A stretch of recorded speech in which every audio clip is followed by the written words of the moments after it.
Passer de la direction des ventes de Microsoft USA à l'aide des congrégations religieuses engagées auprès des plus pauvres, un parcours atypique pour Édouard Montier.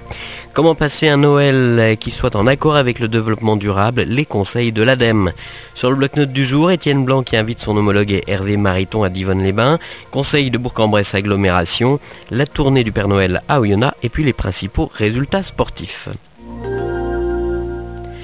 C'est la dernière ligne droite avant Noël dont la débauche commerciale et la course aux cadeaux font oublier que la richesse est ailleurs. La richesse et la priorité ailleurs, c'est le constat qu'Édouard Montier a fini par faire, ce qui l'a conduit à changer de vie. Lui qui a progressivement franchi tous les échelons du parfait cadre d'entreprise jusqu'à arriver directeur général des ventes chez Microsoft aux États-Unis.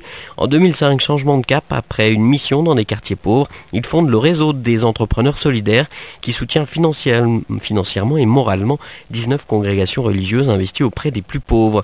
Il était invité la semaine dernière à témoigner de son action à Bourg, l'occasion d'expliquer pourquoi un jour il a changé de cap. Longtemps considéré que la richesse c'était les connaissances. En tant qu'étudiant, dans les années 80, on insistait beaucoup sur le fait qu'il fallait être multidiplômé et que finalement le salut entre guillemets sur Terre passait par les diplômes. Bon, je me suis rendu compte que ça c'était un leurre. Après, la richesse, on peut considérer que c'est un rapport à l'argent, mais au fond, on peut être riche et pauvre. C'est-à-dire qu'on peut être riche monétairement, mais c'est le rapport qu'on a avec l'argent qui fait le critère de pauvreté ou de richesse. On peut être pauvre de toute attente du Seigneur et être immensément riche en banque.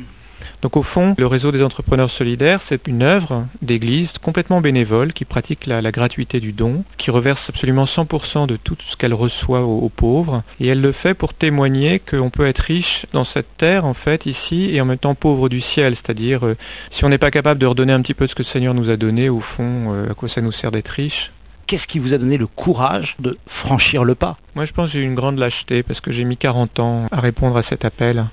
Donc, au fond, ce qui s'est passé, c'est à la fois un parcours anthropologique, à la fois un parcours spirituel, et puis un parcours de cœur. D'abord, l'intelligence. Moi, j'ai converti mon intelligence quand je me suis rendu compte que les 3 choses qu'on m'avait demandé de faire pendant 20 ans dans les grandes entreprises, c'était toujours la même chose. Développer le chiffre d'affaires, augmenter les profits, tout en rachetant des boîtes. Et ça correspond un peu, en termes modernes, je dirais, à une tour de Babel, c'est-à-dire que les recherches qui avaient été faites par les professeurs sur les 6000 plus grandes entreprises du monde dans les années 70 à 2000 montraient qu'il y avait une entreprise sur 7 qui était capable de développer son chiffre d'affaires de façon continue pendant 15 ans.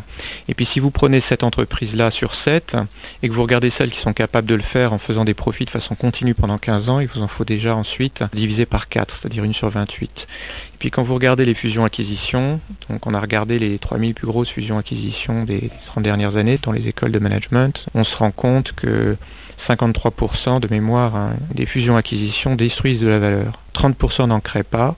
Et seul, je crois de mémoire, 13 à 15% des fusions-acquisitions créent de la valeur. Donc, au fond, il faudrait 2400 entreprises pour en trouver une qui soit capable pendant 15 ans de gagner de l'argent de façon continue, en développant son chiffre d'affaires et en rachetant des entreprises. Donc, quand vous prenez conscience de ça, votre intelligence est forcément choquée et vous dites, je suis en train de construire une tour de Babel. Édouard Montier, qui était dans la semaine dernière à Bourg, invité par des amis, a témoigné de son itinéraire. Il était interviewé par François de Villeneau. Comment passer un Noël